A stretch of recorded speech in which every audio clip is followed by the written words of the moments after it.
Wie weit zurück kann man sich eigentlich besinnen? Es war bereits am Eindunkeln, als ich mit 19 Monaten am hinteren Hausecken unter dem Vordach am Schermen gestanden bin und dem Vater zugeguckt habe, wie er mit letzter Kraft dem Wasser wehrt, was ich mit einer Ohrgewalt vom Horn nachher einen Weg über das Land geschrissen hat.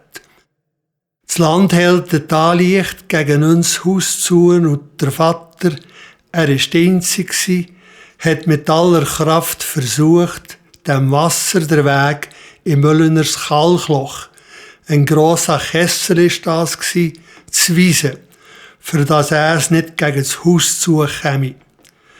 Ein so sinniges Gewitter hat sich vorgängig über dem Horn entladen. Das Wasser ist über die Ziegen nachher in eine Kehle geschossen und von da durch den Wald nachher über uns schön heimelt. Und hier hat's nicht zuletzt durch Vaters Einsatz den Weg in das erwähnte Kalkloch gefunden. Der andere Tag hat man das Ausmaß von diesem Gewitter gesehen. Zoberst am Wald hat das Wasser einen tiefen Graben einreissen, bis zu mehr als 2 Meter tief. Unter dem Wald, wo das Land davor schön glatt war, ist der Graben breiter geworden, bis zu 3 Meter und mehr, und die Tiefe ging noch weit über 1 Meter. Holz, Steine und der Dreck, der nicht auf dem Land ist bleiben liegen, haben das grosse Kalkloch bis fast zum Mülleners Haus, das neben dem Kalkloch steht, gefüllt. Das Wasser selber ist bis an Hausecke gekommen. Der Vater hat das Heimat von seinem kinderlosen Onkel kaufen. Ein braves Haus, erbaut noch 1610. Mit 3 Schüren. Der Hausschür, der inneren und der Regenmattenschür. Im Grundbuch ist das Heimat unter Landschaftsmatte eingetragen gewesen. Bei späteren Unwetter hat es sich dann ergeben, dass wieder ein Wasser durch den Neugraben gekommen ist. Aber es war der erste Eindruck, was sich bei mir in der Tief eingenistet hat.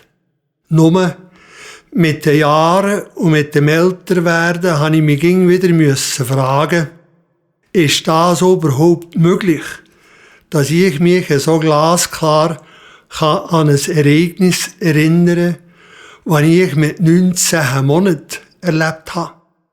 Bei diesem Grübeln bin ich je länger je mehr unsicher geworden. Mittlerweile hat das neues Jahrhundert angefangen. Im Jahr 2003 habe ich für unseren Chor, was das Jahr darauf der 100. Geburtstag hat feiern sollen einen Bericht schreiben. Da hat es aller Gattung gegeben, zu lesen.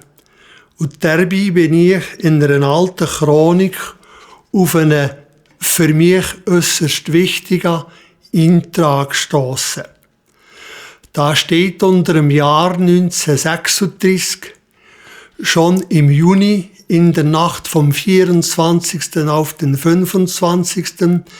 kam ein wolkenbruchartiger Regen über den Hornberg. Unheimlich schwollen die sonst harmlosen Gebirgsbächlein an, viel Schaden anrichtend, schöne Heimwesen in den Gruber und im Turbach mit großen Steinen, Schutt und Schlamm übertragend. Auch Armin Reichenbach erlitt auf seinem Heimwesen bedeutenden Wasserschaden. Soweit der für mich so wichtige Eintrag aus der Chronik. Der Evangelist Fritz Tschirre, der zu der Zeit am Gstaad für die evangelische Gesellschaft hat gewerkt, hat dann fortlaufend die besonderen Ereignisse aus seiner Gemeinde aufgeschrieben. Und er hat mir damit auch meine ursprüngliche Erinnerung bestätigt. Um noch einmal zurück zu dem neuen Graben zu kommen, in den 50er Jahren vom letzten Jahrhundert waren die alten, holzigen Pschütti-Buchten unter dem Haus und den Schüren nach und nach durch gemauerte Pschütti-Kästen ersetzt worden, hat Mudu mit dem Aushub, was Derby gegeben hat, die grössten Löcher von dem Graben gefüllt. Das waren alben ein paar Kubikmeter gsi.